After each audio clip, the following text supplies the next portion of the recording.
It's time for sports, and George Adjudunya is in the studio with me. Rather on a sad note? Yeah, rather on the sad note. Yeah, Manuel Junior Agogo is trending.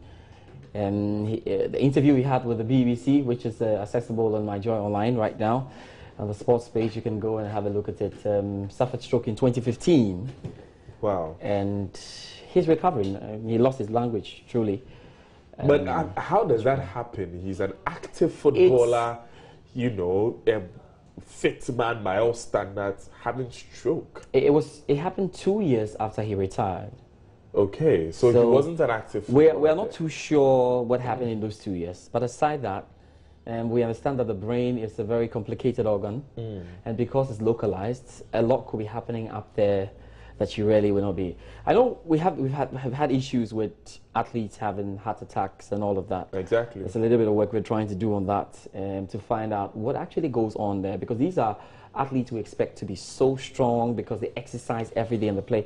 If you have seen, you know, Junior Agogo, you know he's strong. Even in the States, in the States where he says he's had stroke, yes, he's slightly paralyzed because he can't really move his hand and he's lost his language. But you could see that he's still a fit guy. He's still well built. And so you go through the story. He says he was training, had one of the training sessions.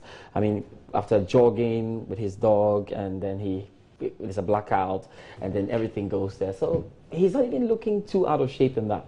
And so I do not want a lot of people going down the lines of, okay, what kind of lifestyle and everything. Yes, it goes into it, but sometimes there are hidden diseases of the heart that you don't know. You have no idea. And doctors will tell you, George, that stroke is caused when there's fat clogged up in your blood vessels, particularly leading to your brain. Yeah, that's correct. So that your brain cannot communicate with some parts of your body. So, for instance, your hand. You know, his arm is lying there.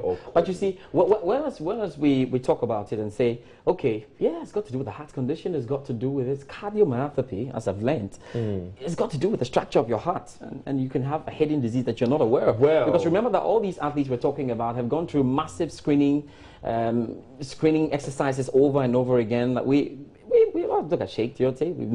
We know about great players who have died, you know, playing the game. So sometimes even the screening exercises cannot pick it up. For me, what's the story here? The story is that, well, he feels neglected. That's the story. That he feels neglected by his international mates, those he played with. And in the interview, he was talking more about playing 27 times for Ghana, playing in a career for 17 years, but really talking about international football. It seems to me that he enjoyed his time with the Black Stars. He definitely had a good time with the Black Stars. Obviously. Nephew of ex-President Rawlings. Yes. He used to speak so much of, celebrated across the country.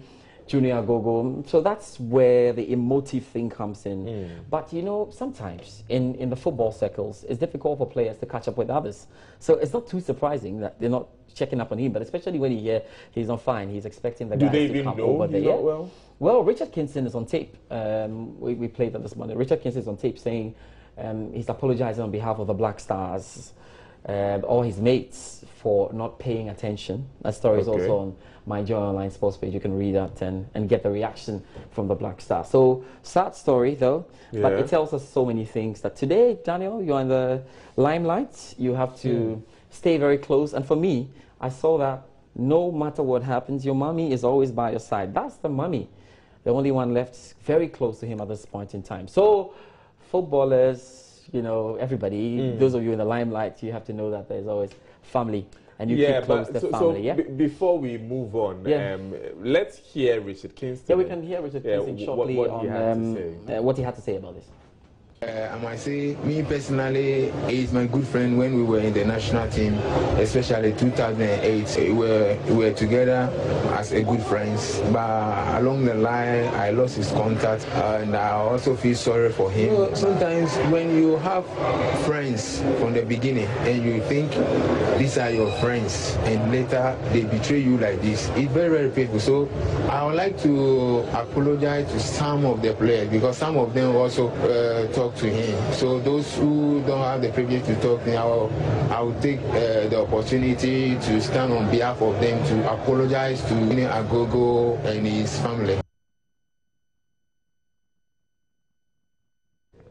Touching. Yeah, really touchy. And so for the footballers, I'm sure for the Black Stars, and you have to be catching up with each other. Yeah. Which is very important. Definitely. We've had players who've also got injured, had issues, and nobody's really there for them. I know we've had some great Hartsville players who are currently suffering a predicament or the other, but did not really have the help that they want. So the PFAG will have to step up. It's a bit surprising they couldn't pick up the story. There's a premier... Professional Footballers Association of Ghana. Footballers Association so of Ghana. Tony Bafo is probably watching us now, and I'm just wondering why you weren't able to touch on this case and allow the interview to be done. So great player, played for Nottingham Forest, played for Bristol Rovers, played for the Black Stars. Yeah. And I don't need to remind you of Junior Agogo, the Agogo. No, I mean, you know what were the names he had? Yeah, tell me. Emma Dudokunu. And that's recorded. And I remember those times then. But it's okay. Let's try and lift the mood a bit. And of course, we're talking about Champions League action tonight. Great.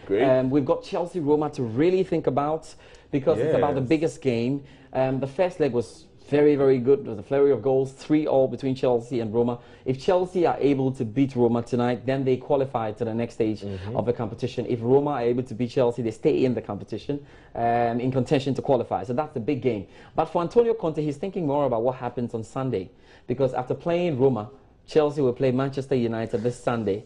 There's a manic Sunday on the English Premier League. That's crazy.